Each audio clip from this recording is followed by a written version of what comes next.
This week on the Sabotage Show, I'm that guy with the glasses.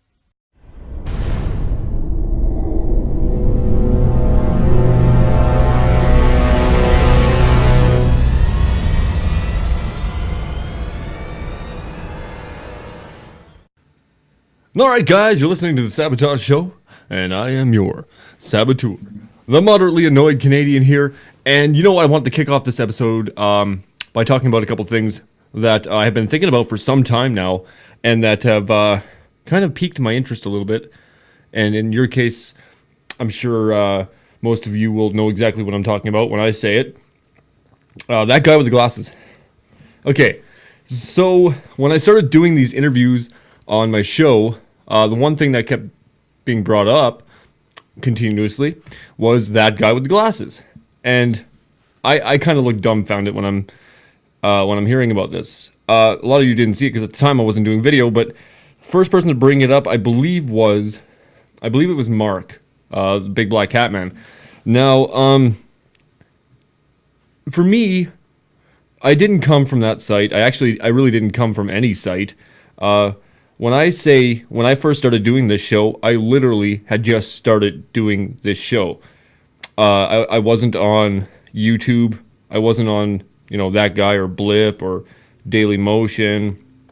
I mean, I had really even just started an actual YouTube account, and for the longest time I kept changing the name of the YouTube account because I didn't know exactly what I wanted my show to be based off of. It wasn't until I actually came here to Manic-Expression that I said, okay, you know what, I really like this show I'm doing, this podcast. I'm just going to name my account after that and see where it goes from there. And so far it's been pretty moderately, in a lack of words, successful. But yeah, so I want to mention that something that's been on my mind a lot. So I had no idea what that site was. I had no idea who the Nostalgia Critic was. I mean, I'd seen him a few times on YouTube. I have seen James Rolfe. Actually, see, James Rolfe is kind of, I guess, some people love or hate him. Same with the Nostalgia Critic, I'm sure. But for me, I guess out of the two, James Rolfe, he brought me back every time I'd watch another episode. And then my attention just got drawn towards his website, Cinemassacre. And yeah, so it wasn't just the angry video game nerd I would watch. It would be, I guess, what's it called again? I don't know. He does movie reviews, horror movie reviews. He does Board James, which is really funny. If you haven't seen that, you should check that out. But anyway, so that was kind of one of those things. Like I said before, though, the reason I came to Manic-Expression wasn't because of following anybody from a site specifically. It was following, Deck or Shadow from his YouTube channel. He said, hey, if you want to watch the rest of this review, kind of gave us a sneak peek, right? He said, come on over, check it out on Manic-Expression. You can watch the full thing right now. So I was like, oh, fuck it. I'll check it out. Click the link, and there it was. And that was I think I joined that day. So for me, it wasn't anything to do with that guy with the glasses or any of those other blog videos, podcast forum sites. It was just that. Now, for me, the thing that separates Manic from all the other sites, and a lot of people would come to this. Actually, when I was talking to somebody, I said, "Yeah, you should definitely check out the site. We do this, and we do videos and podcasts." And so they go to the site and they say, "Oh, it's a podcast, video, blog site," and that's it. They probably never come back. What they don't realize, and this is something that I learned, I'm very lucky because this is really, like I said, the first site I ever joined was Manic-Expression. But what they don't realize is when you join, it's more than just a blog site. It's a fucking community. And I think that for anybody starting off doing something that they love, for me, this is what I love.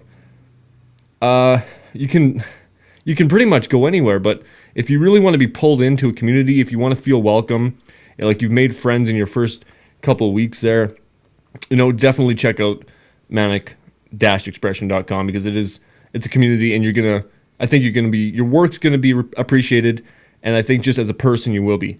And that's actually, like I said, so that's the reason that I'm on the site. And like I said, never been to that guy with the glasses. I could give a shit less about that guy. Honestly, I could care less. There are a lot of great entertainers out there in the world of YouTube and Blip, I guess, even though Blip sucks dick now. But yeah, so if you really want to find a good community, if you really want to fit in and feel welcome, manic-expression is definitely the place to go. And this is actually just going out to any of my YouTube subscribers. Definitely check it out. And now back to manic-expression. So yeah, no, that guy with the glasses for me, it could care less. But yeah, I mean, like I said, there's a lot of good entertainers out there, and I'm thinking that if you're not being appreciated on YouTube yet, and it will happen. I think that if you stick with something, if you keep putting it out there, and you're like, oh shit, I'm not getting any views, nobody cares, I'm just gonna give up. That's the number one thing. If you love what you do, you keep doing it. You're gonna start off with nobody. Nobody's gonna care.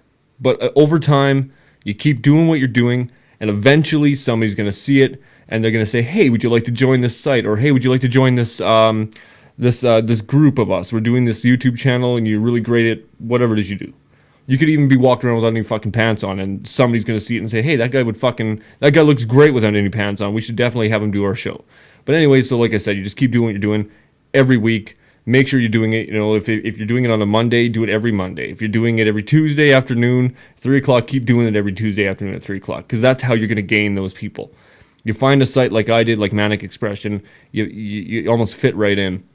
And so yeah, that was my way to come to manic, because everybody had been talking about that guy with the glasses site, and that's how they all kind of met and ended up just kind of migrating over to this site. And I guess, James just has that way about him. It must be his eyes. I think it's his eyes. He's beautiful, beautiful blue eyes. Anyway, so yeah, so that's my story. I don't know anything about that. Like I said, I did go to the site a couple of times. I've watched a few Nostalgia Critic videos. He's okay. It didn't hook me like I said, James Rolfe did. I actually find that there's other people out there that have 100 subscribers on YouTube that are fucking funnier. And it's just a matter of what you find fits your taste. And a lot of people love that guy, I guess, with the glasses. But yeah, so for me, just Decker Shadow and his long, glorious hair brought me to the site. And then I met James and that long-haired, creepy guy. Met Mark, and that was like, I'm hooked. These guys are probably going to fuck me one day, but, I'm still appreciating it right now for what it is. And so, again, that's the reason I'm here, and it's been great so far. And brings me to the one of the other things I want to talk about today. Mark, actually. He had posted a video. It was posted October 1st on Manic. It's called Social Identity. Now, I had missed this when he originally posted it, but because I do go back and watch a lot of you guys' videos, because I work full time, so I kind of have to take the time I can and, come onto the site and just dig in and just fucking watch your guys' shit. And anyway, so I watched one of Big Black Hat Man's videos called Social Identity, posted October 1st, and it had one comment underneath it, and I can see why. He's basically saying, I'll try to sum this up, and if you haven't seen it, I will post a link in the description section below. Yeah, that's right.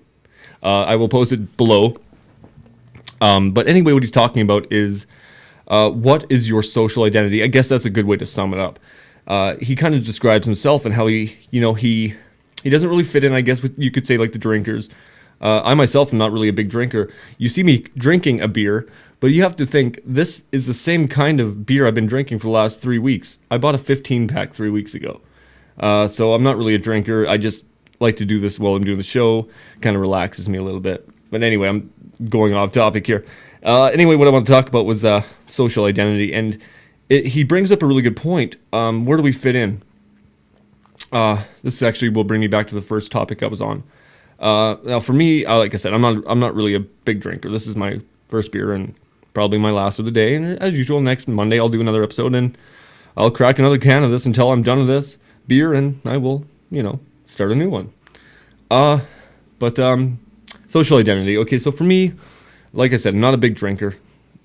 I wouldn't even consider myself a social drinker. I rarely do when I go out. I'm not athletic by any stretch of the imagination. Even when I was younger, we were forced to do sports in school, and that really just wasn't for me. I mean, volleyball, basketball, football, fucking baseball. I didn't even like playing hockey. I did a little bit, and I'm Canadian, so that should be the main thing. And I do enjoy watching it, and I, occasionally will throw some skates on and go out, but it's pretty sad. If I'm actually able to stay on my skates for more than 2 minutes without falling on my ass, I'm pretty happy. Been getting a little bit better though. But yeah, so for me, social identity, I'm definitely not athletic. I'm not really even a drinker. I don't do drugs. So that kind of eliminates a lot of the fun, I guess you could say, a lot of these rednecks have where I live. Cocaine and stuff like that, and pot. I don't really smoke pot. I used to years ago. Just didn't do it for me. That's just me though, right? I don't really care if anybody does. None of that bothers me. Crack, I definitely won't do. I don't, as Dennis Leary once said, I won't do a drug named after a part of my own ass. So yeah, just I don't do drugs. I don't really drink that much. Don't do sports. So yeah, I was in the same position as Mark in a sense, but he actually ended up saying that he does go to the gym and he kind of fits in with that community. He's been going lately, the last few months, and so he's kind of maybe pulled himself into that social identity, I guess. But you can see the hesitation when he was saying that, because maybe he doesn't feel like that's really him. Working out and taking care of yourself is one thing, but to actually fit into with a group of, healthy, don't do any, don't eat a burger, don't do anything like that. I don't know. He seems like the type that's a little more lenient. He does take good care of himself. So I don't know where he stands in that. But for me, so social identity, man, it's crazy, because even when I was growing up, I was always that person. My group of friends, when I was growing up, it varied. I could have a preppy friend one side, a punk friend on the other, jock friend here, and so forth. That was through high school. As I've gotten older now, it's kind of like when I was younger. I just fit in. I can pretty much fit in with anybody. Different friends from different, all places, really. I mean, so for me, social, I don't know where I fit in. But one thing that I wanted to bring up, and that brings me back to the first topic I was talking about, was manic expression. If you want to talk about social identity, I think that if you're really confused about it and you don't know where you fit in, I think that you've probably found a place where you do, because there's a lot of fucking weird people on this site, and I love it. You people are nuts. And I hope that we keep gaining more and more fucked up crazy people, because it is so much fun. And I think that just might be my social identity, is I fit in with a group of fucked up crazy assholes. And James, you're leading the way. I just want you to know that now. And then you got, like I said before, you got guys like that long-haired creepy guy, Decker Shadow, Big Black Hat Man, and the list goes on and on and on. And this site has really developed to be a group of outstanding, crazy people. And that's my best definition of how I am socially, is I am outgoing in the sense that I will say and do anything and have fun with it. I don't like to take anything way too serious. I like to make people laugh. And for me, that's my social identity. I believe that I'm an individual, that I don't need to be surrounded by people all the time. But when I am surrounded by people all the time, I definitely just I don't even try to fit in. I just do something outlandish, make them laugh, and I think that makes them more comfortable with me. I find that that's one thing about myself, is I've always been able to make people around me more comfortable, and that, to me, is a great thing. Because to be awkward in the sense is one thing, but to be funny awkward is different, and I think that's great. And I'm funny awkward, outlandish, I guess. So that for social identity, that's the best way to describe myself. I know it sounds like hard. It's really hard to take in, because I'm kind of all over the map right now. But yeah, so for me, that's the best way to describe it. But like Mark had said in his video, like I said, I will post that in the description below. Just discovering who you are as a person. I think, like I said, I think manic expression really describes us as a and not so much as a people, but a group that is willing to accept just different formats of identity, I guess. And like you got guys like Les. He's one of the greatest people, I think, on the site. He's just so welcoming, and he's willing to help out with anything. You got Breck Club. He's kind of shy. If he watches this, I don't know, but you can tell he's kind of shy, and he's been recently making videos. But nobody's gonna go out there and say, "Hey, your videos suck." They might give you some tips. Be like, "Hey, you could do this. You could try this." I like what he's doing, actually. The fact that he's going on there and you can tell he's shy, it's fucking awesome, because he's like, "Fuck you guys. Fuck you. You know what? Fuck you, world. I'm going to try this out. And if you don't like it, screw yourself." Because I guarantee you, Breck Club, if you're watching, some fucking psycho crazy asshole is going to fucking love it. And if there's one of those people out there, there's going to be a million of those people out there. They're going to fucking love what you do, and they're going to be requesting that. So don't stop doing what you're doing. Keep doing that shit. It's fucking funny. I must have said fuck like 40 times already. Ah, fuck it. Anyway, so yeah, there's really not a whole lot more I want to talk about this week. There was a few things I want to talk about coming up next week. There's one guy, actually, yes, there's one YouTube channel that I subscribe to. I want you guys to check it out. That would be a huge favor for me. I will actually leave the description for that as well on the bottom. It's Chad, the voiceover guy. He basically does impressions. He's the impression machine, as he puts it. And he's one of the nicest guys out there right now, I think, on YouTube. And he's slowly developing subscribers, which is great because he's really good at what he does. So if there's any work, just check this guy out. If there's any work you need done with voices, with impressions, anything like that, voiceover work, he's your man. And, throw him a bone. He's really great. And that's really about it for the show, guys. I will leave all that information in the description box below. And yes, it looks like I'm pointing towards my penis, and I am. But at the same time, I meant the box, on the site. So guys, again, thank you for watching. And stay tuned for next week's episode of The Sabotage Show.